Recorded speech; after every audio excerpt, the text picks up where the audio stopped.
اعوذ باللہ من الشیطان الرجیم بسم اللہ الرحمن الرحیم الصلاۃ والسلام علیکہ یا رسول اللہ صلی اللہ علیہ وآلہ وسلم۔ السلام علیکم رحمۃ اللہ وبرکاتہ۔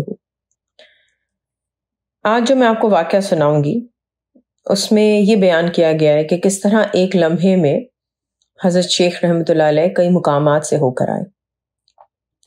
حضرت خواجہ نظام الدین اولیاء رحمۃ اللہ علیہ فرمایا کہ یوسف ہنسوی ایک درینہ دوست تھے۔ ایک دفعہ جب وہ سفر سے واپس آئے، حضرت شیخ رحمۃ اللہ علیہ نے پوچھا کہ اس سفر میں تم نے کس کس بزرگ کی زیارت کی؟ انہوں نے جواب دیا کہ فلاں بزرگ اس طرح مشغول ہے اور فلاں اس طرح مجاہدات کر رہا ہے۔ یہ سن کر آپ رحمۃ اللہ علیہ کے دل میں رغبت پیدا ہوئی کہ انہیں دیکھنا چاہیے۔ آپ رحمۃ اللہ علیہ وضو کرنے کے لیے اٹھے لیکن جلد ہی واپس تشریف لے آئے۔ یوسف نے دریافت کیا کہ آپ کہاں تشریف لے گئے تھے؟ آپ رحمۃ اللہ علیہ نے ارشاد فرمایا کہ تم نے جو بعض مشائخ کی تعریف کی تھی، میرے دل میں ان کو ملنے کا شوق پیدا ہوا۔ میں نے جا کر سب کو دیکھا ہے، سب نے دکانداری کر رکھی ہے اور روزی کی خاطر پیر بنے ہوئے ہیں۔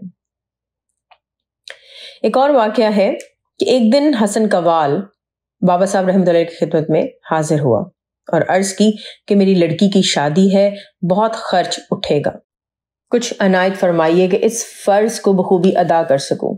حضرت رحمۃ اللہ علیہ نے فرمایا کہ میں ایک درویش ہوں اور دینوی مال کا درویشوں کے پاس کیا کام۔ حسن قوال نے اصرار کیا کہ آپ رحمۃ اللہ علیہ کچھ نہ کچھ ضرور عطا فرمائے، میرے لیے وہی دنیا جہان کی دولت کے برابر ہوگا۔ ایک اینٹ پاس پڑی تھی، بابا صاحب رحمۃ اللہ علیہ نے اس کی طرف اشارہ کر کے فرمایا، اچھا یہ اینٹ لے جا۔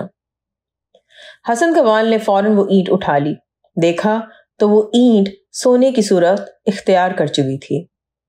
حضرت رحمۃ اللہ علیہ کو دعائیں دیتا گھر پہنچا اور بہت خوبی سے اس نے اپنی بیٹی کی شادی کی۔